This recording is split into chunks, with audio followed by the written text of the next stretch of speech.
Bismillahirrahmanirrahim. Assalamualaikum warahmatullahi wabarakatuh. Hamdan wa syukran lillah. Asyhadu an la ilaha illallah, asyhadu anna Muhammadan abduhu wa rasuluh. Allahumma shalli ala Sayyidina Muhammad wa ali Muhammad wa barik wa sallim. Pendengar saya, syukur kepada Allah Subhanahu wa taala dengan rahmatnya kita ketemu lagi dengan acara Embun Pagi setiap hari Sabtu yang disiarkan langsung dari Jalan Setiabudi 19 081 2210 23 atau nomor pribadi saya 0812 2116740 ya. Alhamdulillah dalam keadaan sehat walafiat. Sahabat rasa yang dimuliakan Allah yang baru saja melaksanakan ibadah sholat subuh berjamaah sendiri di masjid, di rumah. Man sholat subha fahuwa fi zimmatillah. Siapa yang sholat subuh hidupnya dijamin oleh Allah. Luar biasa, semoga kita bisa istiqomah dalam sholat subuh ini. Amin ya rabbal alamin. Salawat salam semoga terus mengalir kepada teladan kita semua, Nabi besar Nabi Muhammad sallallahu alaihi wasallam. Pendengar ya, saya ulangi 0812210123 bisa dipergunakan, bisa WA, bisa SMS atau ke nomor pribadi saya nih, udah banyak yang masuk nih, 0812211670. Hatur nuhun kasadayana kepada semuanya yang telah memberikan masukan dan alhamdulillah supportnya ya. Kita mulai dengan ini dari Balai Endah ya nih Kang, yang menanyakan tentang suami saya agak susah pergi ke masjid walaupun ada di rumah. Kalau sholat selalu di rumah. Ya begini, iman itu kan identik dengan amal gitu ya. Amanu wa amilus sholihat, amanu wa amilus sholihat, iman dan amal saleh. Nah jadi orang tuh akan sempurna imannya bila diikuti dengan amal saleh. Pernah sahabat nanya kepada baginda Rasul, ya Rasulullah, apa amal saleh di situ? Jawaban Rasul sangat banyak. Salah satunya, apabila engkau melihat orang pergi ke masjid untuk berjamaah sholat, untuk majelis taklim, untuk berzikir, fashhadu lahu bil iman, maka saksikanlah bahwa orang itu punya iman. Jadi kalau ingin orang tahu orang itu beriman, lihat pergi nggak ke masjid gitu ya. Kalau umpamanya perginya ya seminggu sekali, ya imannya seminggu sekali.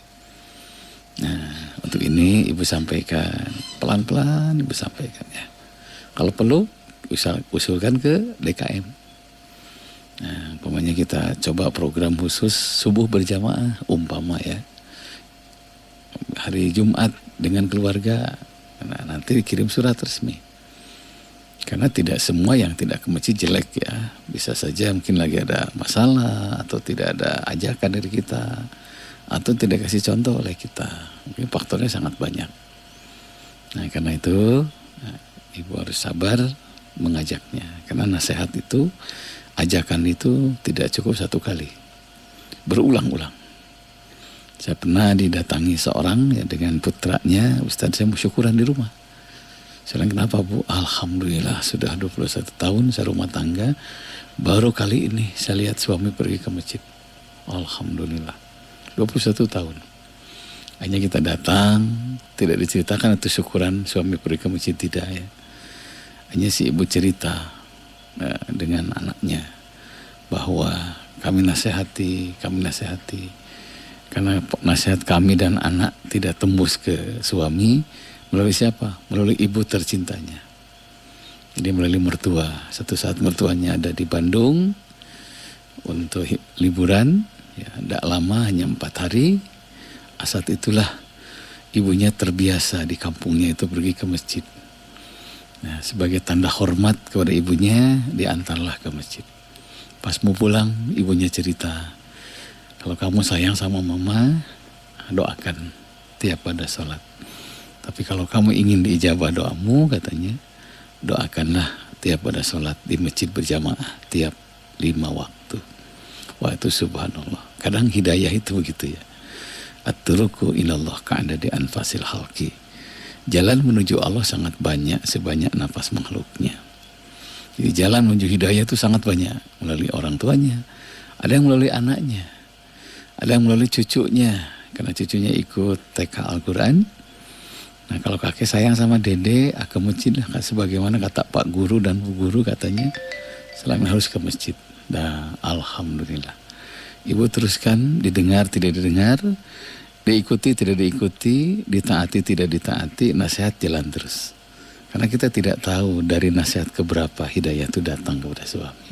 Nah, yang kedua, kerjasama dengan baik. Dengan siapa? Dengan anak. Kalau udah punya cucu, dengan cucu. Kalau masih ada mertua, dengan mertua. Kalau ada temannya, suami, mungkin ada komunitasnya, nah, ngobrollah dengan temannya. Saya tiba-tiba ada seorang ibu yang telepon. Alhamdulillah Pak Ustadz katanya. Suami saya ikut ke Ciburial katanya. Terus ngapain Bu? Saya dengar sekarang di tasnya suka bawa sarung. Karena ada berjamaah salat asar di sana. Wah itu subhanallah. Gitu ya? Wallah bisa Pak. Assalamualaikum, waalaikumsalam. Betulkah Pak Ustadz seseorang akan bersama temannya di akhirat kelak? Ya jadi begini ya. Ruba akhilaka lam talidu umuka. Betapa banyak saudaramu yang tidak dilahirkan dari ibumu. Nah, ada saudara kita yang tidak seibu, tidak sebapak. Bahkan mungkin lebih dekat dari seibu dengan si bapak. Siapa yang dimaksud? Sahabat, teman. Nah, makanya ada hadis mengatakan, kata Nabi, anta ma'a man ahbabta. Engkau akan bersama siapa yang kau cintai. Orang-orang yang kau cintai. Siapa? Teman. Jadi surga nanti kita akan bertemu dengan sahabat-sahabat kita yang kita cintai dan mencintai kita. Saling membantu, saling menasehati, saling menolong, saling tengok, saling menghibur. Itulah teman. Dan ternyata semakin sering silaturahmi, kita ada hiburan tersendiri. Makin panjang usia kita, makin sehat badan kita. Sampai kata Nabi, rawwihu qulubakum sa'atan wa sa'atan. Refreshing kalian saat-saat tertentu. Dan ini hadis Nabi, salah satunya dengan teman. Nah, sampai kata Nabi, anta ma'a man ahbabta. Engkau akan bersama orang-orang yang kau cintai di akhirat kelak insyaallah. Berdasarkan hadis itu, kita akan bertemu dengan orang-orang yang kita cintai. Bahkan dalam Al-Quran ada juga ayat yang menjelaskan seperti itu. Makanya jaga silaturahmi, jaga persahabatan, jaga persaudaraan. Karena kita akan bersama sahabat dan saudara kita. Khairul ashab man idza nasita dzukirta. Sebaik-baik teman yang mengingatkan ketika teman kita berbuat keliru. Gitu ya. Wallahu a'lam bishawab. Ya. Manggalah ada istilah reuni, ada istilah makan bersama, ada istilah piknik ya. Insya Allah nih besok nih tuh teman-teman Teh Haja Popon ya dengan suami undang kita nih ke mana Lewi Goong apa? Itu ke daerah Limbangan insya Allah ya besok. Iya 972 ya. Uang saya Ustadz ada di luar. Susah nagihnya. Saya agak bingung karena dia orang yang paham agama. Dan dia tidak mampu untuk merealisasikan ajaran agamanya. Mohon pencerahannya. Ini menyangkut uang ya. Kata Nabi, habballah abdan samhan. Allah mencintai seorang hamba yang samhan. Sampai Nabi berkali-kali samhan. Mempermudah. Mempermudah dalam apa? Idza ba'a samhan. Apabila dia menjual. Kalau kita jual, mempermudah menjual, itu Allah mencintai orang itu. Orang mau dijual, berapa? Sebutlah 1 juta. Pas mau jadi naik 1,5 juta. Tawar 1,5 naik 2 juta. Itu nggak benar itu. Jadi yang membeli jadi pusing. Itu tidak berkah itu. Ya. Tidak akan dapat cinta dari Allah. Nah, yang kedua, idashtara samhan. Nah, apabila mempermudah membeli. Jadi jual beli ini yang jual mempermudah, yang beli mempermudah. Itu cintai Allah itu. Dan yang sangat penting juga ini, idza qada samhan. Apabila membayar samhan mudah. Sekarang ini era kemajuan yang luar biasa ya. Bukan saatnya bawa uang di karungan ke Bandung ya untuk bayar ya. Samhan pun bermudah. Bisa melalui bank, bisa melalui ya dengan handphone bayar, transaksi gampang. Jadi itu dapat pahala. Nah, ada keterangan yang lain. Idzak tado juga sama. Idzak tado apa? Menagih itu. Samhan. Jadi menjual mempermudah, membeli mempermudah, bayar mempermudah, nagih juga mempermudah. Kalau orang itu pinjemnya cepat tapi bayar susah, itu menjauhi cinta Allah kepada orang itu. Makanya ingatkan terus. Karena kasihan kalau nggak diingatkan. Dia tidak dapat barokah. Karena kata Nabi, barakallah ala syahril qada, barakallah ala syahril bai, barakallah ala syahril qada. Berkah Allah kepada orang yang mempermudah pembelian, mempermudah penjualan, mempermudah penagihan, mempermudah pembayaran. Nah, dia kehilangan berkah dan kehilangan cinta Allah. Gitu ya, Kang. Makanya tagih terus, tentu dengan cara yang sangat baik. Kalau dia tidak mampu, orang Sunda bilang alus kubasa, goreng kubasa, gitu kan. Da abdi teh batan sakieu apa sih? Beheung tek-teken, tikorok-gorokeun. Udah, apa boleh buat kalau nggak punya.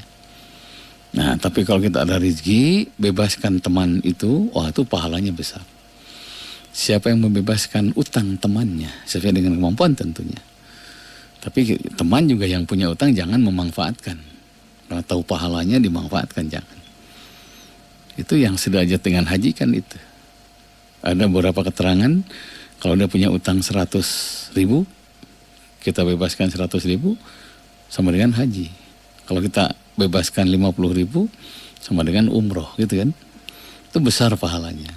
Nah, tapi sekali lagi, jangan memanfaatkan kebaikan teman dan sahabat. Karena kalau orang itu baik atau tidak, salah satunya apa? Lihat, kalau pinjam sesuatu balik lagi enggak?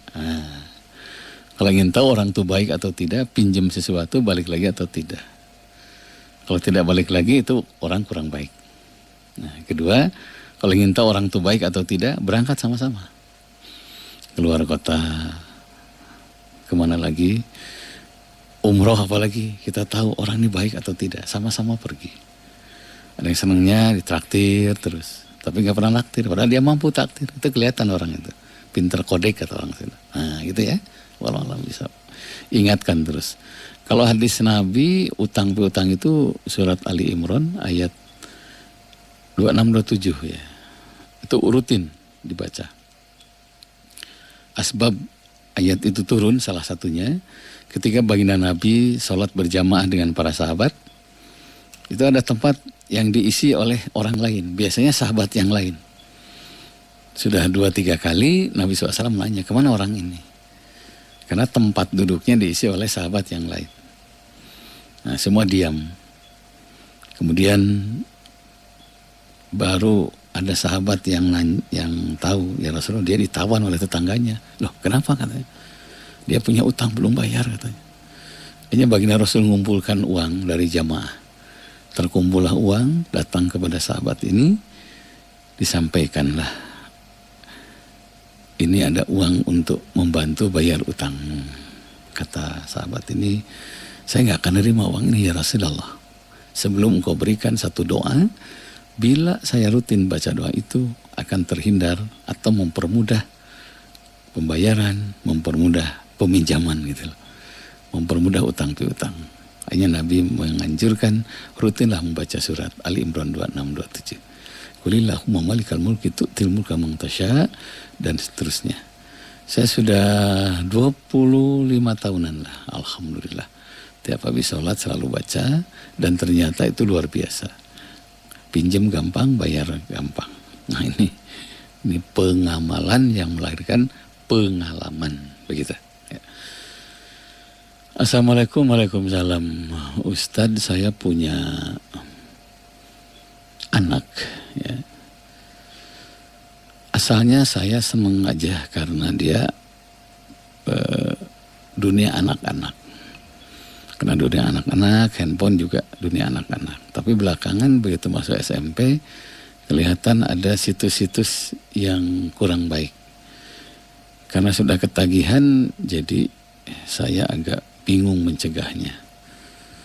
Gimana solusinya selaku orang tua? Ya doakan terus ya, doakan terus. Doa ul walidain yufdi ilal hijab. Doa ayah dan ibu langsung kepada Allah, tidak ada penghalang. Salah satu doa yang bagus tuh, Rabbi habli miladungka dzurriatan thayyibatan innaka sami'ud du'a. Ya Allah, berikan kepadaku anak yang tidak bermasalah. Engkau yang maha mendengar doa. Itu surat Al-Imran 38. Ulang-ulang itu. Ya. Yang kedua, mencegah. Tentu dengan cara yang sangat baik. Makanya dalam Quran ada kaulan karima, ada kaulan sadida, ada kaulan baligo. Gunakan kata-kata yang menyentuh, kata-kata yang baik, kata-kata yang memuliakan. Itu penting ya. Ada istilah pendampingan handphone sekarang ini. Saya waktu ngaji di Al-Huda Garut ya, di Tarogong. Saya lupa setahun yang lalu kalau nggak salah. Pak Sekda Garut cerita sebelum saya ngaji. Yang hadir para tokoh di situ se-Garut waktu itu. Ustadz katanya yang paling berbahaya adalah setan gepeng katanya. Setan gepeng itu apa? Handphone. Ini Masya Allah ya. Tidak jelek, tidak identik jelek handphone itu. Tapi kalau tidak iman, nah ini digunakan hal-hal yang tidak baik. Untuk ini didampingi, dijelaskan. Kata Nabi, ittaqil maharim takun abdannas. Ittaqil maharim takun abdannas. A'badannas. Jaga dirimu dari yang haram-haram. Selama kita menjaga dari makanan yang haram, dari tontonan yang haram, pasti kau menjadi orang yang terbaik dalam beribadah. Itu. Ittaqil maharim takun a'badannas. Jaga dirimu dari yang haram-haram. Pasti ibadahmu jadi yang terbaik. Nah, silakanlah dilihat. Kalau anak sudah nonton situs begitu, sholat hese, ngaji hese. Kenapa? Hidupnya dengan handphone. Begitu. Anak saya juga sama ya, suka senang handphone. Cuma dikasih handphone setelah usia tertentu. Kenapa? Al-himyah ra'su kulli dawa. Mencegah itu lebih baik daripada mengobati. Itu ya, doanya itu. Rabbi habli min ladunka dzurriatan thayyibatan innaka sami'ud du'a. Assalamualaikum, waalaikumsalam. Pak Ustadz, punten ukeun doanya untuk Bu Eni Budiani. Anu jadi angken ku Allah tersasasih aya pembengkakan di dinding jantung. Ya, kita doakan ya, Bu. Allahumma ishfi wa anta syafil syifa la yughadiru saqama khususan untuk Ibu Eni ya, cepat sembuh dan semoga seluruh penyakit jadi menggugurkan dosa. Wallahu a'lam bishawab gitu ya. Berikutnya, Assalamualaikum, waalaikumsalam. Ya, kelasan ini nunjuk nyimak siaran. Oh ya, TNI ya, cepat sembuh ya.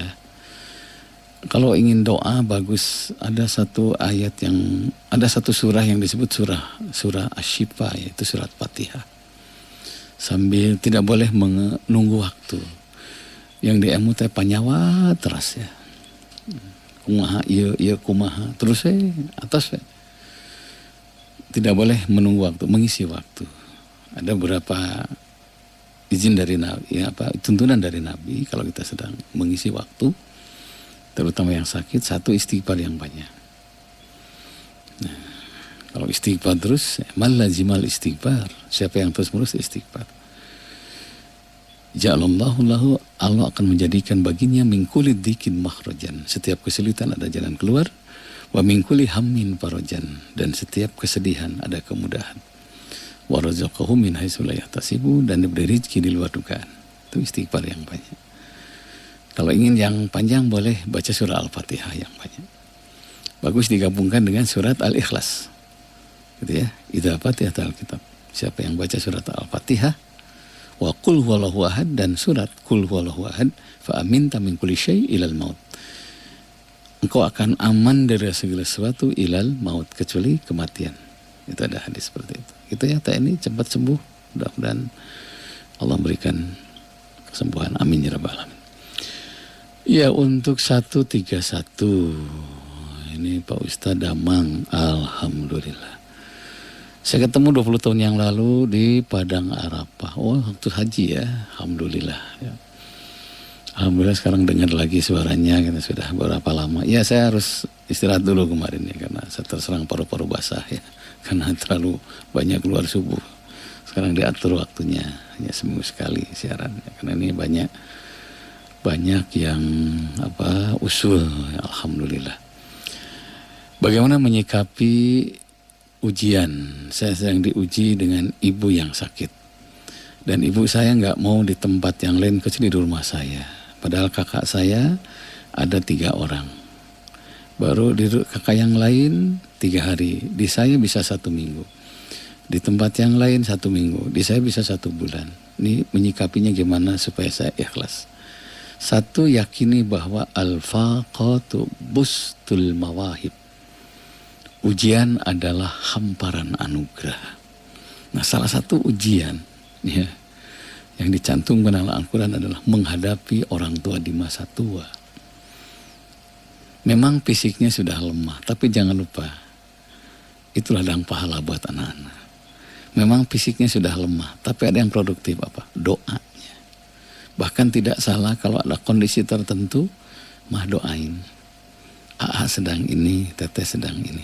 Walaupun orang tua tidak diminta pun pasti mendoakan, tapi kalau dikhususkan itu luar biasa. Saya punya pengalaman yang luar biasa, yang mengalami orang lain. Ustadz ceritakan sama yang lain. Terus terang, saya 9 kali melamar kerja. Hampir putus asa. Pas tahun berikutnya, saya ada reuni teman SMP. Ada yang setengah ustadz katanya teman saya ini. Ini setengah ustadz ya. Bukan ustadz setengah ya. Jadi dia ngasih tahu sama saya katanya. Orang tua masih ada. Ada katanya. Mungkin kamu lupa minta doa sama orang tua. Saya merenung sejenak. Ternyata selama 9 lamaran itu tidak pernah mengkhususkan minta sama ibu doa. Alasannya apa? Cuma 1, takut merepotkan. Jadi pikiran gitu kan. Saya nggak mau bikin susah orang tua. Cobalah untuk terakhir kalinya kau datang ke situ, minta doa sama orang tua khusus untuk diterima kalau yang terbaik bekerja. Datang ke sana, ternyata ibunya sedang duha.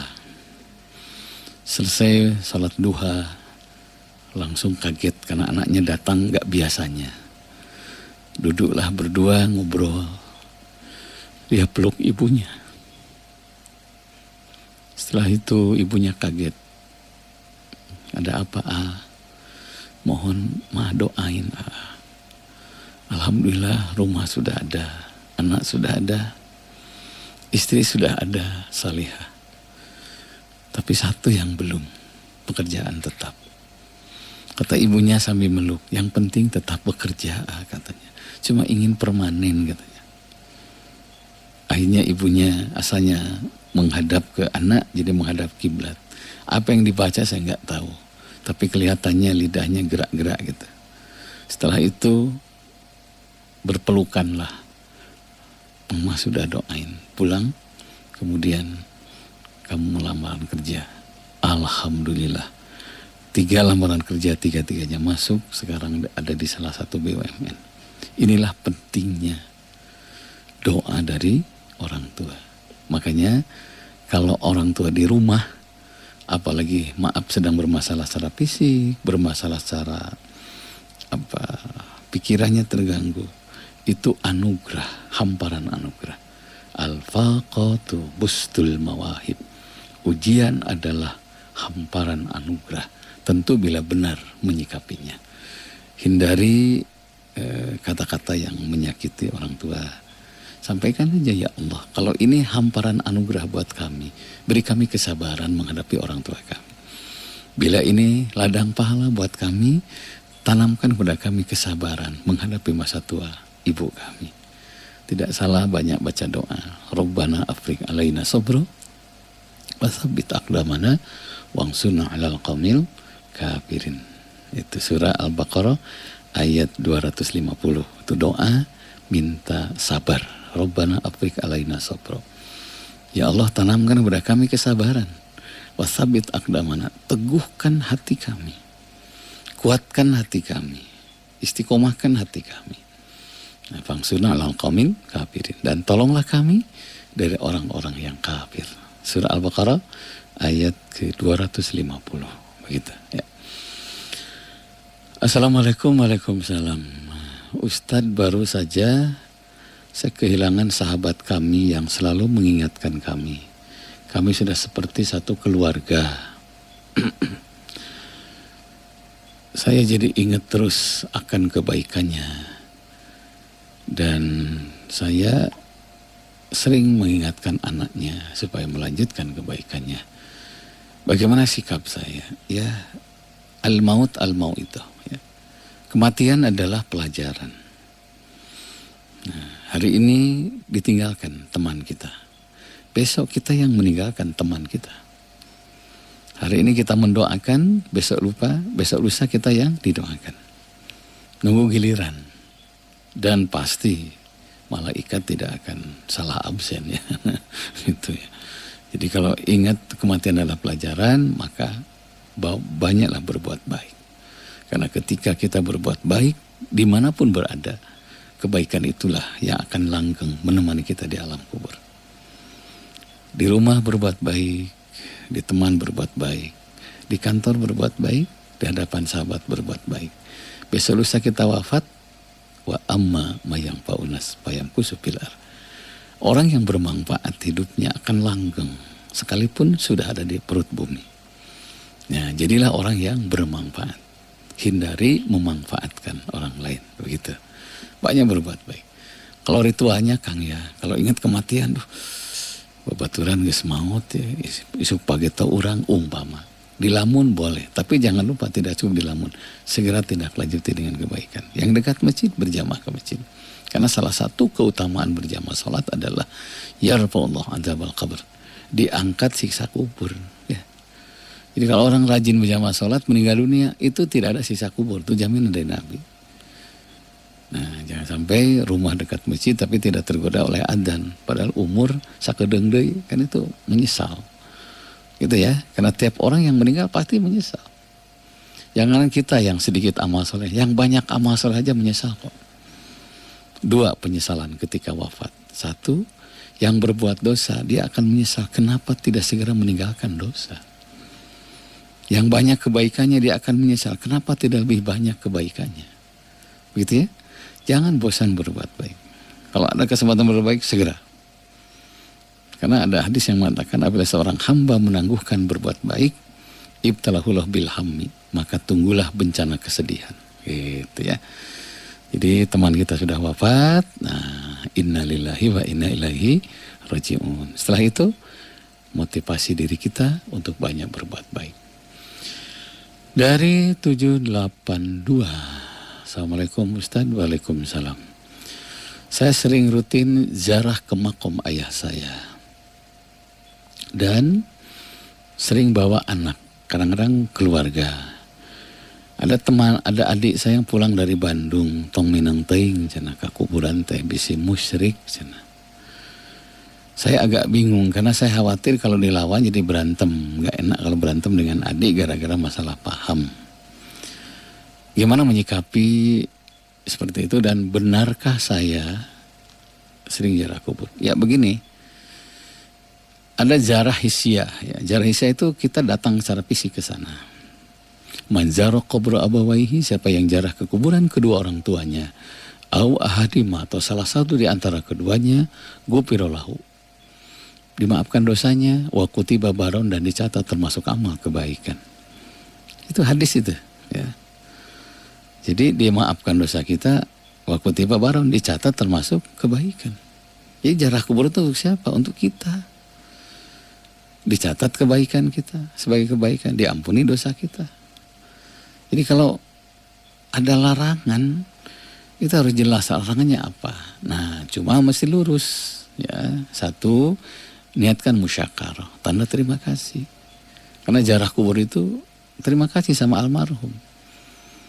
Nah, kalau sudah tujuannya tanda terima kasih, la in syakartum la azidannakum. Jika kalian berterima kasih, Allah tambah nikmat kepada kalian. Gitu ya. Nah, kedua, sayang sama almarhumah. Coba lihat kitab Ruh yang ngarang tuh Dr. Ibnul Qayyim Jauziyah. Silakan dibaca itu ya. Sekarang sudah ada terjemah bahasa Indonesia, itu warnanya merah, tulisannya Ruh gitu. Bagaimana almarhum ketika ditengok oleh ayahnya, ditengok oleh keluarganya. Maksudnya jarah gitu. Itu sampai diceritakan di situ dengan keterangan yang cukup luas. Karena yang ngarang ulama besar. Khusus nih, tiap hari Kamis, malam Jumat atau hari Jumat, yang wafat tuh nunggu, mana anakku gitu lah. Kan dengan jasanya kita bisa seperti ini. Nah, kalau ingat jasanya, hanya diingat tidak. Jarah ke makomnya, tanda sayang. Ada keterangan yang lain menggembirakan. Itu akan gembira almarhumah itu. Apakah mereka tahu? Makanya hadis Muslim kan jelas itu. Salah satu dosa besar itu melangkahi kuburan. Nah, gimana kalau yang sudah meninggal kan sudah putus amalnya. Iza matabnu adama in qata amalu ila min salasin. Apabila anak Adam meninggal dunia, terputus amalnya kecuali 3. Nah, yang harus dipahami, yang putus amalnya itu adalah yang meninggal. Yang hidup masih ngalir, doanya ngalir, sedekahnya ngalir. Pokoknya nih hari Jumat nih bapak-bapak, ada canceling lewat, masukkan 10.000 dalam hati, ya Allah jadikan sedekah ini meringankan hisab kubur ayahku. Nyampe-nyampe, itu namanya tawassul. Nah, saya kerja di Sipulan, dapat gaji. Satu saat anak saya sakit, umpama ini ya, nggak ada uang kecuali gaji saya. Kang punten, gaji saya ke rumah sakit kan, nyampe. Bukan hanya untuk saya, untuk orang lain. Ini teman saya, anaknya di rumah sakit, saya nggak ada uang, gimana? Ya saya bantu. Jadi saya yang kerjanya, gajinya dikasihkan, nyampe. Itu namanya tawassul, berdoa dengan amal soleh, gitu ya. Ya, berikutnya, Assalamualaikum Waalaikumsalam. Kang Ustadz Damang, Alhamdulillah. Enaknya gimana ya? Bolehlah manggil Ustadz, boleh. Manggil sahabat, boleh, nggak ada masalah ya. Ibu Bumi Palih mana? Rumah saya di Dago, Cibuda Dago. Ada Masjid Agung Assalam. Ada Wisma Yatim Assalam Nur Salim. Ini terima kasih banyak nih ya. Jadi ingat saya nih kepada teman-teman yang telah bantu. Tuh Bajah ini yang kemarin ngasih sepatu untuk anak-anak. Waduh, Masya Allah. Jadi hari Jumat insya Allah olahraganya pakai sepatu dari Bajah ini ya. Untuk siapa lagi? Kang Haji Yudi ya. Luar biasa. Untuk per bulan beras sudah ada dari beliau ya.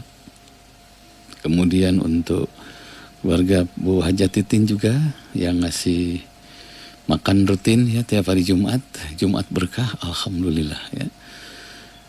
Untuk Kang Khairul ya, keluarga besar Kang Khairul yang telah menyelesaikan sumur ya, alhamdulillah sudah ngalir sumurnya 70 meter katanya. Insya Allah dipermanenkan karena akan dimasukkan ke bak, langsung dimasukkan ke air ya. Dan masih yang lainnya masih banyak ya. Untuk keluarga besar Bu Haja Atik juga ya. Ini juga masih banyak donatur yang lain ya. Bagi pendengar rasa yang ingin beramal soleh untuk anak-anak yatim, kita punya panti asuhan Wisma Assalam Nur Salim ya. Boleh ke 056 26 20 658 056 26 20 658 BNI Syariah.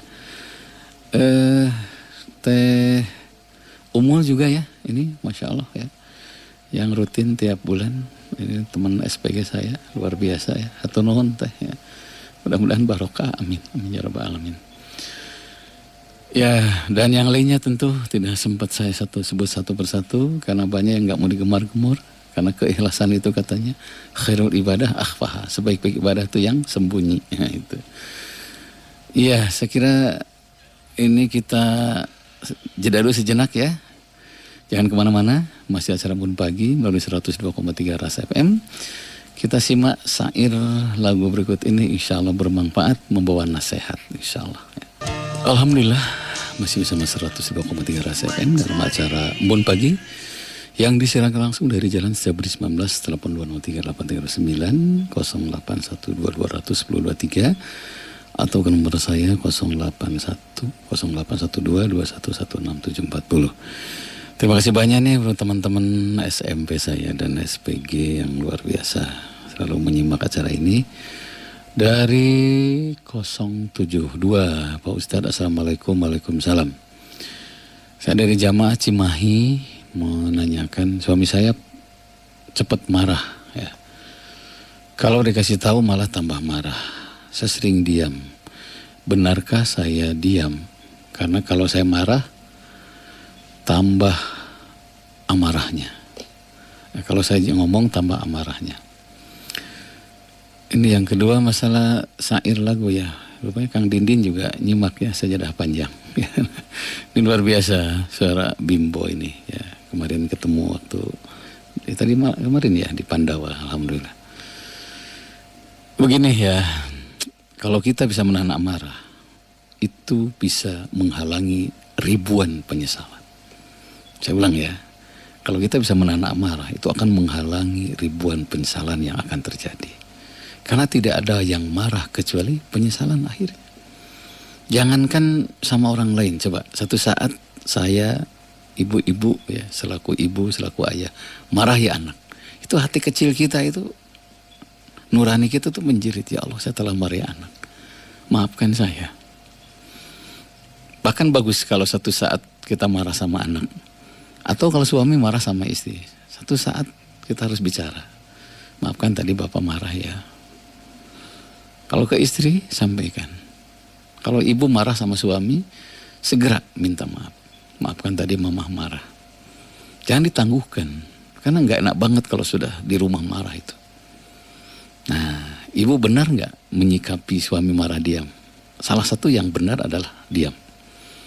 Karena ada hadis begini. As-samtul islah. Diam itu damai. Nah, ada keterangan lain. As-samtu zainul lil alim. Diam itu hiasan orang yang berilmu. Jadi ada saatnya kita diam. Menunjukkan ilmu kita lebih tinggi dari yang marah. Kata orang Sunda lain tewani gitu kan. Ya istri marah. Bukan tidak berani. Udah diam. Kalau perlu kita mengalah. Memang bapak yang salah. Di saat waktu tenang baru kita jelaskan. Nah, minta maaf. Nah, itu satu ya. Yang kedua, azab itu tidak akan turun selama manusia itu bisa menahan amarah. Man qafa ghadabahu kafalu anhu adzabahu. Siapa yang bisa menahan amarah, maka Allah akan menahan azab kepadanya. Jangankan lagi musyawarah, lagi khutbah saja. Itu pernah Umar bin Abdul Aziz saya baca dalam biografi beliau. Salah satu zaman keemasan Islam adalah zaman beliau. Satu saat ngasih khutbah, luar biasa semangatnya. Kata orang Sunda sampai bijil panona. Panon bijil halis ngagoler itu ya. Baham calawak gitu ya. Tiba-tiba tengah-tengah berhenti, barakallah li walak. Langsung khutbah kedua mimpin doa. Selesai Jumatan, nah beliau langsung diriung oleh jamaahnya. Pertanyaannya, kenapa tengah-tengah khutbah berhenti? Karena ditanya terus, kata Umar bin Abdul Aziz, tadi khutbah saya marah. Setiap khutbah marah, yang nyetir khutbah adalah setan. Coba, khutbah saja nggak boleh marah-marah. Karena pasti kalau marah apa? Provokasi, menjelekkan orang, memfitnah orang. Kesananya bukan kedamaian, malah tambah keruh suasana. Harusnya khutbah memberikan solusi. Ini malah nambah polusi kemarahan. Makanya ingatkan itu. Nah, kalau sedang marah, berhenti. Sama. Lagi marah, udah. Nanti aja kita beresin. Karena kita sedang marah. Sampai katanya kalau sedang marah, tinggalkan. Gitu. Itu ya, betul Bu ya. Tapi tentu ada saatnya kita bicara di saat tenang. Gitu ya. Ibu diam lebih baik. Karena as-samtul islah. Diam itu damai. As-samtu zainul lil alim. Diam itu hiasan orang yang berilmu. Bahkan dalam Al-Quran salah satu ciri orang yang bertakwa adalah wal kaziminal ghaidha, bisa menahan amarah, begitu ya. Assalamualaikum, waalaikumsalam. Ini banyak WA yang masuk ya untuk Teh Eni Budiani ya, cepat sembuh ya Teh. Mudah-mudahan diberikan kesabaran ya. Untuk anak-anaknya juga sama, temani ibu dengan sabar ya. Assalamualaikum, waalaikumsalam. Pak Ustadz, sabar itu apa sih? Karena dikit-dikit sabar, dikit-dikit sabar. Apakah sabar tanpa usaha atau sabar dengan usaha? Ya, sabar itu, sabar bukan segala bareh ya. Punten ya. Sabar itu tarkus syakwa min alamil ikhtibar ila billah.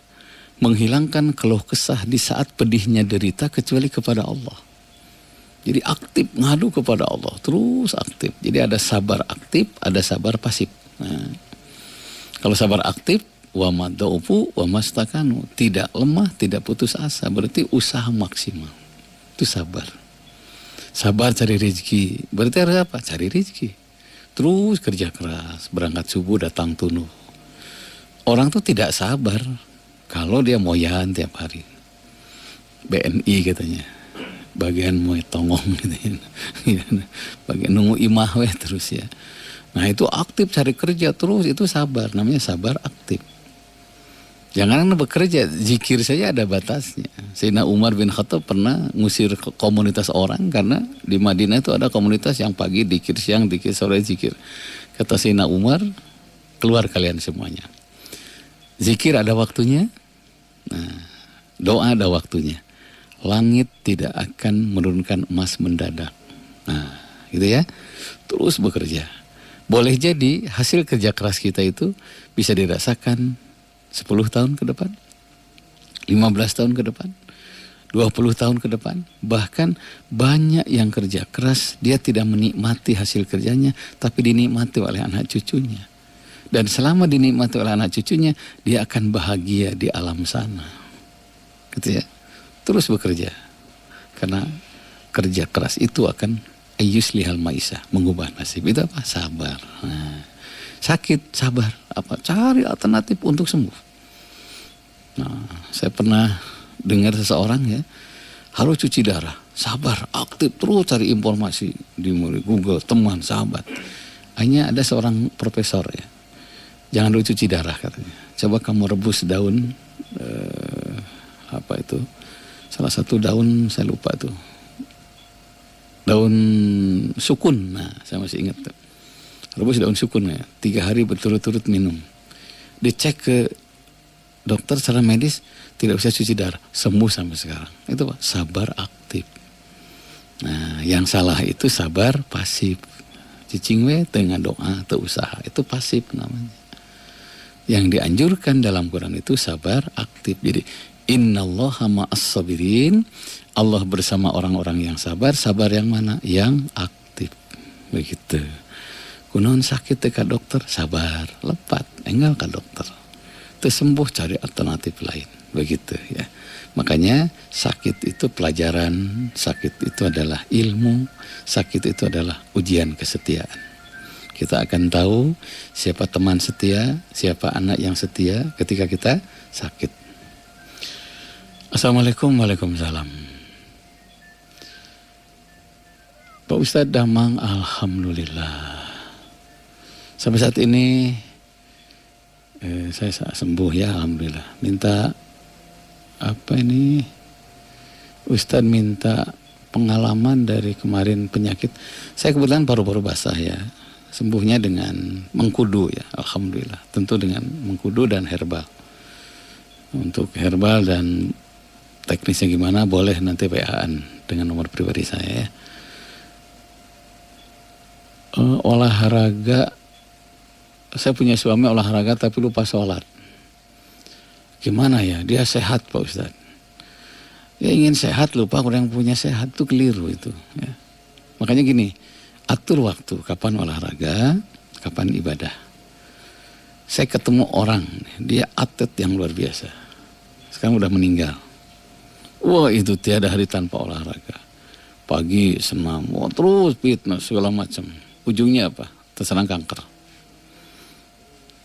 Kata istrinya, untung Ustadz suami saya olahraga rutin juga sholat malam rutin. Olahraga rutin, doha juga rutin. Itu yang bagus. Nah kalau dia olahraga lupa sholat, kemudian dia sholat, sehat, namanya tahdid dia.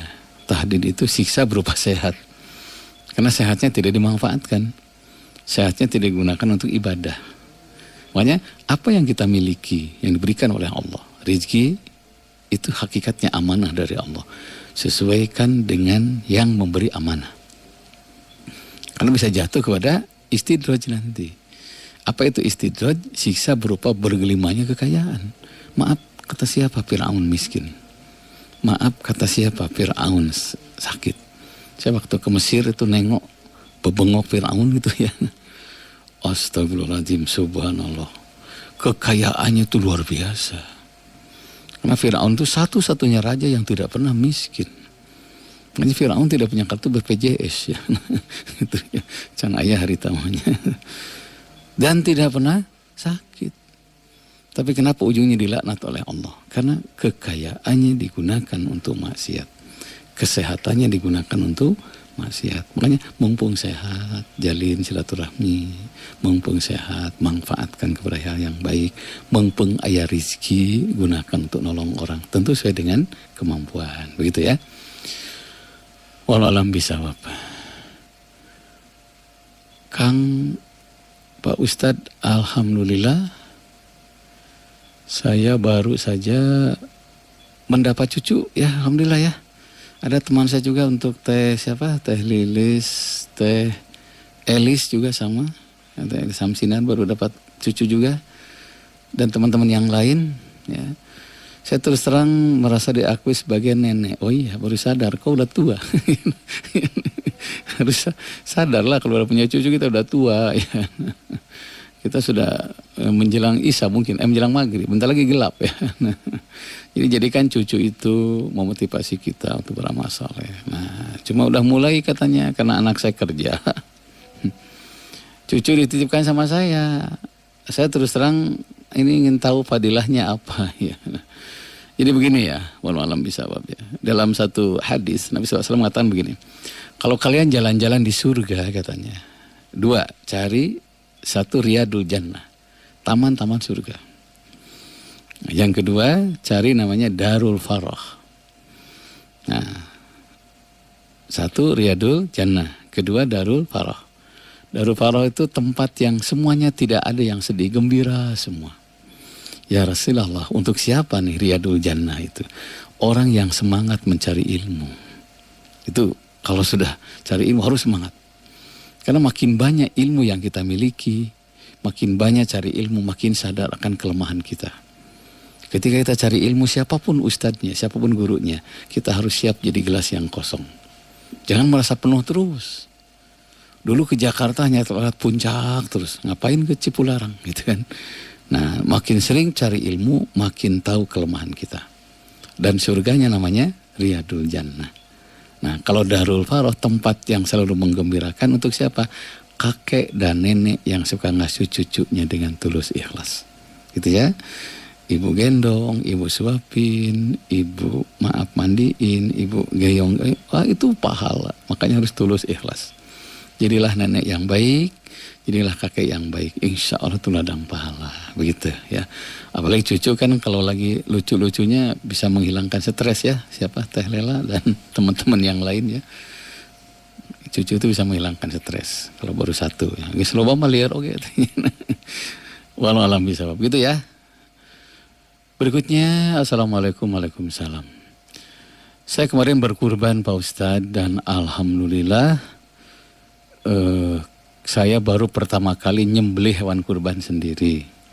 Sebelumnya saya tidak berani. Nah, tahun depan anak saya suruh berani nyembelih hewan kurban sendiri. Bolehkah? Boleh, silahkan. Ya. Afdolul kasab, amrul juli biadihi. Sebaik-baik hasil seorang dengan keringat sendiri. Tapi jangan lupa, kurban bukan berarti mengganggu kebutuhan pokok kita. Kalau tidak mampu nggak ada masalah. Ya. Kalau mampu, segera. Nah, karena kalau sudah perintah Allah itu bukan mampu tidak mau sebetulnya, keimanan. Mungkin pernah dengar ya di Depok ada 7 anak ya, yang sampai udunan, dia kurangi uang jajan, dia kurangi uang makan, bahkan ada yang ikut jadi tenaga mingguan di salah satu toko kecil, dapat gajinya dia tabungkan, ternyata untuk apa? Kurban. Terkumpullah 19.500.000 kalau nggak salah. Itu viral tuh di koran itu. Ketika ditanya oleh wartawan, Dek katanya, ini uang jajan berkurang, makan berkurang, kamu capek-capek pulang sekolah, udah capek malah jadi karyawan minimarket kecil, kenapa uangnya digunakan untuk kurban? Kan kurang untuk orang lain. Apa jawaban anak itu? Nabi Ismail itu, Om katanya disembelih, diminta nyawanya untuk keimanan kepada Allah. Coba, kita hanya dikurangi uang jajan, uang makan, itu pun masih bisa minta sama ayah dan ibu. Itu subhanallah. Kalau iman yang berbicara, nggak ada istilah gelap. Gelap, nggak ke masjid, nggak ada istilah apa sakit. Saya ketemu seseorang sakit, kata dokter, Pak sholatnya di rumah saja. Ya katanya. Dokter pergi, dia ngasih uang ke hansip, gotong akang ingin ke masjid. Akhirnya apa? Meninggal ketika sholat di masjid. Kalau iman yang berbicara, ringan melaksanakan perintah Allah. Makanya jangan banyak alasan. Kalau sudah berbuat baik, segera berbuat baik. Selama kita mampu tentu. Dan berusaha untuk mampu. Kalau perlu nabung ya. Assalamualaikum, waalaikumsalam. Saya mau berangkat haji tahun ini Ustaz. Sakit-sakitan karena tidak jadi berangkat haji karena COVID ya. Ini solusinya gimana? Ya kan haji itu harus istitoah ya. Bukan hanya itu, amna. Satu, mampu secara fisik. Kedua, amna. Jadi satu, mampu secara fisik, mampu secara ekonomi. Amna itu apa? Nyaman. Nah, istitoah itu mampu secara fisik, sehat. Ya jangankan haji, kalau fisiknya nggak mampu kan jadi masalah. Nah, kedua, mampu secara ekonomi. Jadi kalau haji itu sebutlah sekarang berapa? Sebutlah 30 juta atau 34 juta. Kalau nabung aja sehari 2.000 atau 3.000 bisa kok. Ya. Ajaran Islam itu tidak memberatkan. Hanya ada yang mementingkan, ada yang tidak. Bukankah kita sering dengar ada yang nabung 40 tahun? Ada yang nabung 30 tahun, kemarin ada yang nabung 18 tahun untuk haji, ternyata bisa. Idza sadaqal azmu wa sabil. Apabila ada niat baik, pasti ada jalan, gitu ya. Nah, itu satu. Tapi bukan hanya itu, amna, nyaman. Umpamanya nih, pergi ke sana nggak nyaman pesawatnya, nggak nyaman karena ada penyakit, jangan berangkat. Itu sudah takdir. Jadi tanamkan kepada ibunda tercinta, kalau sudah daftar tidak jadi berangkat, sebut saja pahitnya Allah manggil, wafat itu sudah dihitung haji, ya, sudah dihitung haji, namanya haji daftar. Nah gitu, sudah didaftarkan di sana. Ya sudah jam 6, 1 jam sudah kami menemani para pecinta Moon Pagi. Hari ini hari Sabtu, insya Allah untuk jam 7:30 pagi ya untuk teman-teman di Latansa. Saya hanya bisa sampai jam 11, karena jam 12:30 harus menikahkan di Bumi Sangkuriang ya, untuk keluarga besar Cik Nina, ya insya Allah saya jam 12:30 di sana. Dan malamnya insya Allah di Masjid Al-Jihad ya, di daerah Ujung Berung kalau nggak salah. Saya belum lihat jadwal tadi karena nggak sempat, karena tadi malam rapat ya, untuk peresmian Wisma Yatim Assalam Nur Salim ya. Demikian, mohon maaf. Selamat beraktivitas, semoga kita istiqomah dalam berbuat baik. Allahumma sholli ala sayyidina Muhammad wa ali Muhammad wa barik wasallim. Wassalamualaikum warahmatullahi wabarakatuh. Alhamdulillah.